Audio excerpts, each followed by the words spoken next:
एक मनोवैज्ञानिक रूप से विकृत आदमी अपनी इच्छाओं को पूरा करने के लिए किस हद तक जा सकता है। अपने सामने रखी फोटो को देखते हुए वह खुशी खुशी एक लड़की को एक सुंदर ड्रेस पहनाता है। फिर वह बड़े ध्यान से उसके चेहरे पर मेकअप भी लगाता है। सब कुछ पूरा करने के बाद हत्यारा उस लड़की को उठाकर डाइनिंग टेबल तक ले जाता है। लेकिन इससे भी ज़्यादा भयानक बात यह थी कि टेबल के चारों तरफ पहले से ही 3 लड़कियों की लाशें रखी हुई थीं, जिन्हें निर्जीव गुड़ियों की तरह पोज दिया गया था। तो यहाँ असल में क्या चल रहा है? कहानी शुरू होती है तब जब हमारी मुख्य किरदार एलिसन बेहोशी से होश में आती है। आंखें खोलते ही वह आसपास के भयानक मंजर को देखकर पूरी तरह स्तब्ध रह जाती है, क्योंकि वह एक अंधेरे बेसमेंट में कैद है और उसके ठीक बगल में कई लड़कियों की लाशें पड़ी हुई हैं। डर के मारे एलिसन जल्दी से उठने की कोशिश करती है। वह अपने पेट में तेज़ दर्द महसूस करती है और देखती है कि वहाँ एक गहरा घाव है।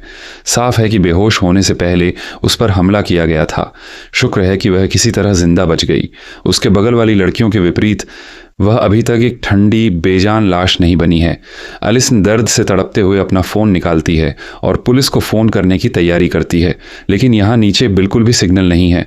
कोई और चारा न देखकर वह उस असहनीय दर्द को सहती हुई धीरे धीरे बेसमेंट के एग्जिट की तरफ रेंगने लगती है, इस उम्मीद में कि शायद बाहर का सिग्नल मिल जाए।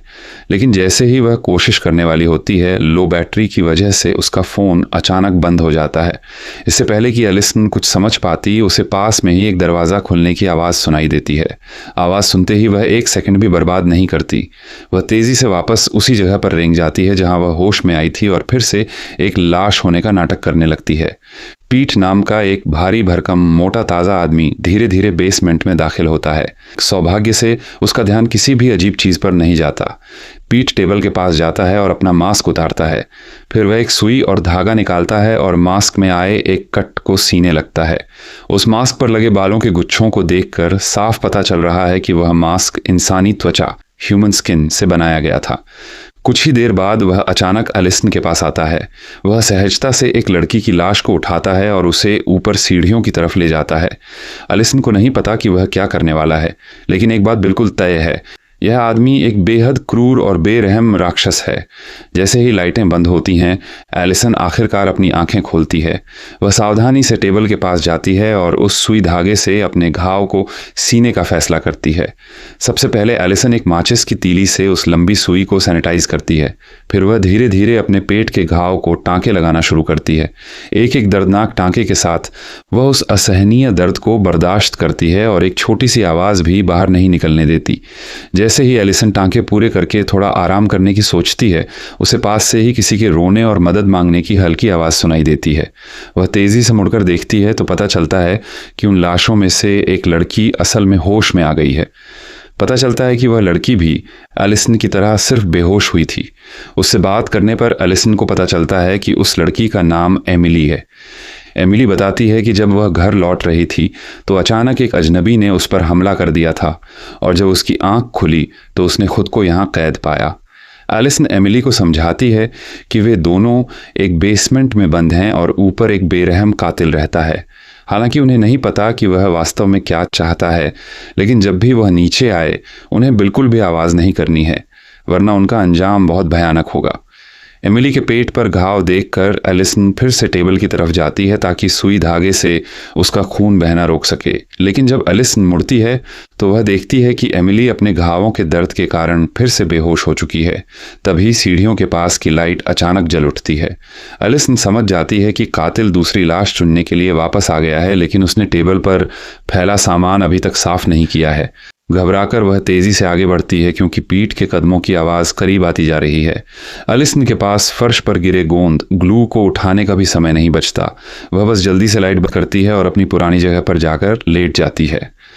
हालांकि पीठ को कुछ भी संदिग्ध नहीं दिखता, लेकिन उसकी सिर्फ मौजूदगी ही एलिसन को अंदर तक डरा देती है। कुछ देर लाशों को ध्यान से देखने के बाद पीट उनमें से सबसे छोटी लड़की को चुनता है। फिर वह लाश को उठाता है और जाने लगता है, लेकिन जैसे ही वह सीढ़ियों के पास पहुंचता है उसका पैर सीधे फर्श पर गिरे उस गोंद पर पड़ जाता है। पीट अपनी बाहों में पकड़ी लड़की को नीचे रखता है और गोंद के डिब्बे को वापस टेबल पर रख देता है। तभी उसकी नज़र उस खून से सनी सुई और धागे पर पड़ती है। उसे देखते ही वह तुरंत समझ जाता है कि इन लाशों में से कोई एक जिंदा है और होश में आ चुका है। पीट एक चाकू उठाता है और लाशों की तरफ बढ़ता है। वह एक एक करके हर लड़की की जांच करने के लिए तैयार होता है। जैसे ही वह आगे बढ़ता है, पहले बेहोश हुई एमिली अचानक होश में आ जाती है। लेकिन उसकी बदकिस्मती देखिए, इससे पहले कि वह कुछ कर पाती, पीट उसे पूरी ताकत से दबोच लेता है। सब कुछ काबू में करने के बाद पीट उस लड़की को फिर से अपने कंधे पर उठाता है और धीरे धीरे बेसमेंट से बाहर चला जाता है। दरवाज़ा बंद होने की आवाज़ सुनकर एलिसन आखिरकार राहत की सांस लेती है। वह अच्छी तरह जानती है कि उसे इस जगह से जितनी जल्दी हो सके भागना होगा, क्योंकि जैसे जैसे लाशों की संख्या कम हो रही है, उसके चुने जाने की संभावना उतनी ही बढ़ती जा रही है। जब एलिसन खुद को पूरी तरह लाचार महसूस कर रही होती है, तभी अचानक एमिली की जेब के अंदर से फ़ोन बजने की आवाज़ आती है। हैरान करने वाली बात यह थी कि एमिली के फ़ोन में इस बेसमेंट के अंदर भी सिग्नल आ रहा था। बिना एक पल गंवाए एलिसन तेज़ी से फ़ोन झपटती है और कॉल रिसीव करती है। दूसरी तरफ एमिली का पति था। जैसे ही उसे एहसास होता है कि यह आवाज़ उसकी पत्नी की नहीं है, उसका लहजा तुरंत घबराहट से भर जाता है। एलिसन उस आदमी से पुलिस को बुलाने के लिए कहती है, लेकिन आधी बात होते ही सिग्नल अचानक कटने लगता है। हताश होकर एलिसन फिर से सीढ़ियों की तरफ भागती है ताकि कोई ऐसी जगह ढूंढ सके जहां बेहतर नेटवर्क मिल सके। लेकिन जैसे ही वह दरवाजे के पास पहुंचती है, सामने वाला कॉल पूरी तरह काट देता है। एलिसन वापस कॉल करने की सोच ही रही होती है कि उसे पीट के कदमों की आवाज़ फिर से आती सुनाई देती है। इस बार भी पीट एलिसन को नहीं चुनता। इसके बजाय वह एमिली की लाश को घसीट कर ले जाता है। एलिसन को लगता है कि वह एक और बड़ी आफत से बाल बाल बच गई, लेकिन तभी अचानक फ़ोन फिर से बजने लगता है। पीट तुरंत वहीं रुक जाता है। वह वापस एलिसन के पास आता है, उसकी जेब से फ़ोन निकालता है और कुछ देर तक उसे घूरता है। किस्मत से पीट को ज़्यादा शक नहीं होता। वह बस फ़ोन को फर्श पर पटक देता है। पीट को जाता देख एलिसन आखिरकार चैन की सांस लेती है। अब इस बेसमेंट में सिर्फ वह खुद और एक आखिरी लड़की की लाश बची है।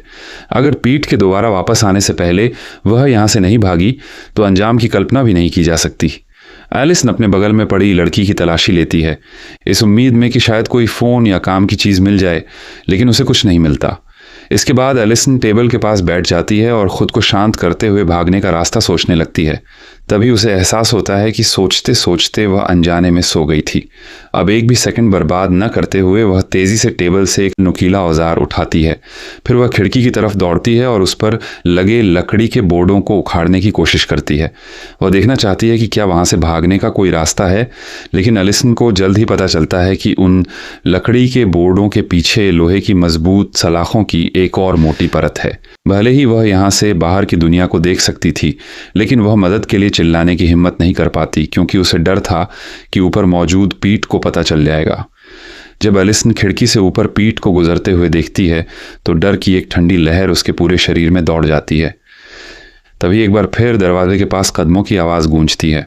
कोई और रास्ता न होने पर वह फिर से मरने का नाटक करने लगती है, लेकिन इस बार एलिसन की किस्मत उसका साथ नहीं देती।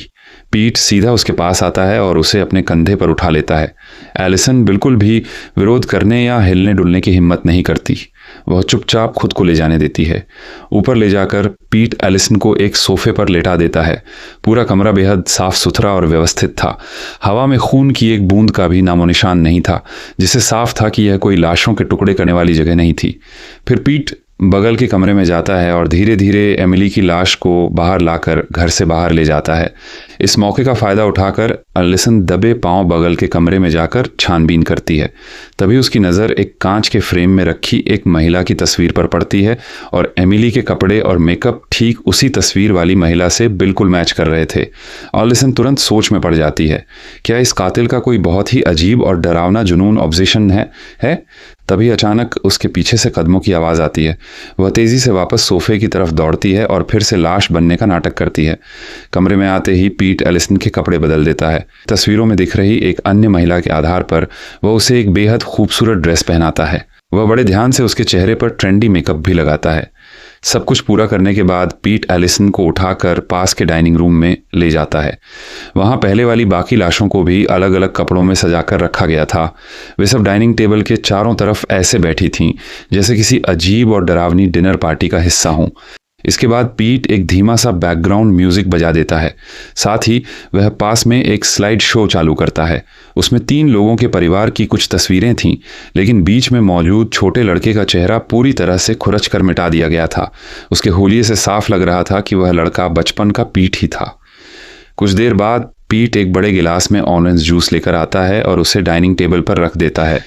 जैसे ही पीट वहां से जाता है, एलिसन चुपके से अपना सनग्लास हटाती है। इतने लंबे समय से भारी तनाव में रहने के कारण वह बेहद प्यासी और थकी हुई थी। इसलिए बिना कुछ सोचे समझे एलिसन उस ऑरेंज जूस को उठाती है और बड़े बड़े घूंट में पूरा पी जाती है। लेकिन इस वक्त उसे इस बात का ज़रा भी अंदाज़ा नहीं था कि यही ड्रिंक आगे चलकर इस कहानी के सबसे बड़े ट्विस्ट की वजह बनने वाला है। जल्द ही पीट एक व्हील चेयर पर लॉरेन नाम की महिला को डाइनिंग टेबल के पास लाता है। उसका चेहरा बिल्कुल पीला पड़ चुका था और उसके मुंह पर एक ब्रीदिंग मास्क लगा हुआ था। एलिसन को लगता है कि लॉरेन भी उसकी तरह कोई किडनैप की गई शिकार है। जब पीट दोबारा कमरे से बाहर जाता है तो एलिसन तुरंत अपनी ऐनक हटाकर लॉरेन से बात करने की कोशिश करती है। जैसे ही लॉरेन एलिसन की आवाज़ सुनती है, वह धीरे से अपना सिर घुमाती है। हेलेन एलिसन पूरी तरह उलझन में पड़ जाती है, क्योंकि उसे समझ नहीं आता कि लॉरेन उसे बार बार हेलेन क्यों पुकार रही है। एलिसन को लगता है कि शायद इस बूढ़ी औरत को कोई गलतफहमी हुई है, इसलिए वह उसे सच बताने की कोशिश करती है। लेकिन तभी अचानक लॉरेन बेहद आक्रामक और इमोशनल हो जाती है। वह गुस्से में एलिसन पर चिल्लाती है और कहती है, तुरंत यहाँ से दफ़ा हो जाओ। साथ ही वह चीखती है, तुम सबने मिलकर मेरा अपमान किया था और तुम सबको इसकी सज़ा भुगतनी ही होगी। क्योंकि लॉरेन बहुत ज़्यादा उत्तेजित हो जाती है, वह गुस्से के मारे वहीं बेहोश हो जाती है। यह तमाशा सुनकर पीट तेजी से कमरे में वापस भागता हुआ आता है। उसके हाथों में एक बर्थडे केक था। साफ था कि वह लॉरेन का जन्मदिन मनाने की तैयारी कर रहा था। तभी एलिसन को असली झटका लगता है और वह समझती है कि लॉरेन असल में कोई विक्टिम नहीं, बल्कि पीट की सगी माँ है। होश में आने के बाद लॉरेन एलिसन को घूरते हुए लगातार हेलेन के नाम की रट लगाए रखती है। अब जाकर एलिसन को पूरा माजरा समझ आता है। लॉरेन की बातों से साफ हो जाता है कि हेलेन कभी उसकी सबसे पक्की सहेली हुआ करती थी, जिसने उसे बहुत बड़ा धोखा दिया था।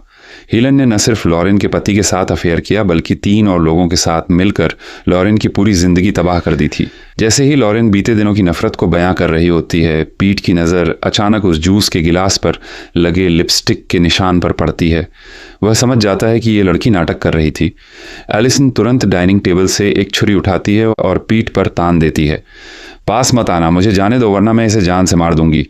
एलिसन तुरंत पीट को चेतावनी देती है कि अगर उसने उसे नहीं छोड़ा तो वह उसकी माँ को नुकसान पहुंचा देगी।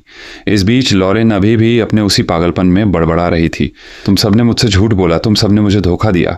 हालात को पूरी तरह बेकाबू होते देख एलिसन अचानक लॉरेन की ऑक्सीजन ट्यूब को काट देती है और फिर वह तुरंत मेन गेट की तरफ भागती है। लेकिन वहां पहुंचते ही उसे पता चलता है कि घर के सारे दरवाजे पहले से ही लॉक हैं। तभी एलिसन को पास में एक लैंडलाइन फ़ोन दिखाई देता है। वह तुरंत पुलिस को फ़ोन लगाती है, इस उम्मीद में कि शायद पुलिस इस कॉल के ज़रिए उसका एड्रेस ट्रैक कर लेगी। लेकिन तभी पीट पीछे से आकर एलिसन को दबोच लेता है और उसके गले को पूरी ताकत से दबाने लगता है। जैसे ही एलिसन की सांसें टूटने लगती हैं और वह बेहोश होने वाली होती है, वह डाइनिंग टेबल से उठाई हुई चाकू को सीधे पीट की थाई में घोंप देती है। इस मौके का फ़ायदा उठाकर वह उसकी पकड़ से आज़ाद हो जाती है। भागने का कोई और रास्ता न देखकर एलिसन एक बार फिर से उसी अंधेरे बेसमेंट की तरफ दौड़ती है। वहां पहुंचकर वह बेसमेंट के सारे लाइट बल्ब फोड़ देती है ताकि पूरा कमरा अंधेरे में डूब जाए। कुछ ही पलों में पीट आवाज़ का पीछा करते हुए नीचे आ जाता है। बेसमेंट छोटा और संकरा था, इसलिए वहां छिपने की जगह न के बराबर थी। पीट धीरे धीरे कमरे के अंदर बढ़ता है, लेकिन शुरुआत में उसे सिर्फ फर्श पर पड़ी उस आखिरी लड़की की लाश दिखती है। इसलिए वह पास रखा डेस्क लैंप ऑन करता है और तभी उसकी नज़र कोने में छिपी एलिसन पर पड़ जाती है। इससे पहले कि पीट उस पर हमला कर पाता, एलिसन पूरी ताकत से उस पर पलटवार करती है और आखिरकार पीट को मौत के घाट उतार देती है।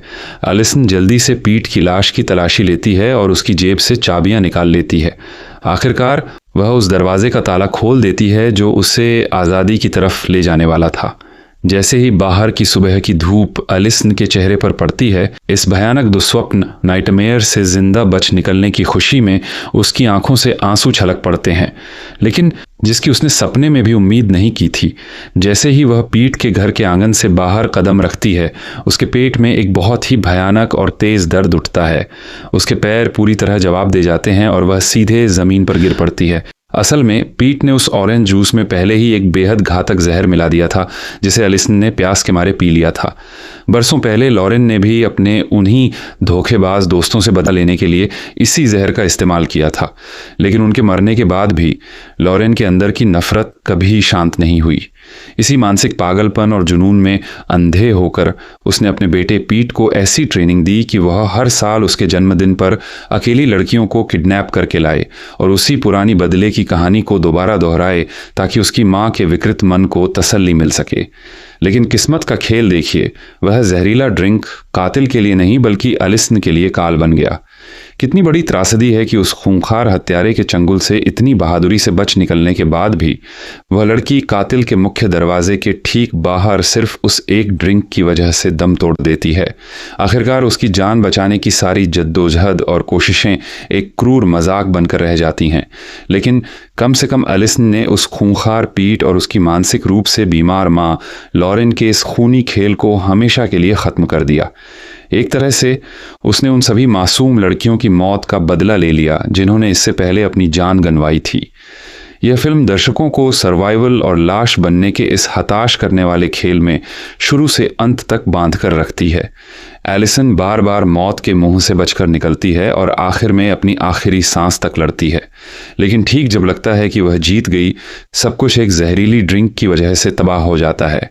उम्मीद से लेकर गहरी निराशा तक का यह क्रूर ट्विस्ट दर्शकों के रोंगटे खड़े कर देता है। अगर आपको यह सस्पेंस थ्रिलर स्टोरी रिकैप पसंद आया हो तो वीडियो को लाइक ज़रूर करें, चैनल को सब्सक्राइब करें और हमारी अगली रोमांचक कहानी की नोटिफिकेशन के लिए बेल आइकन दबाना ना भूलें। आपको इस कहानी का अंत कैसा लगा हमें कमेंट सेक्शन में ज़रूर बताएं। मिलते हैं आपसे अगले वीडियो में, तब तक के लिए अलविदा।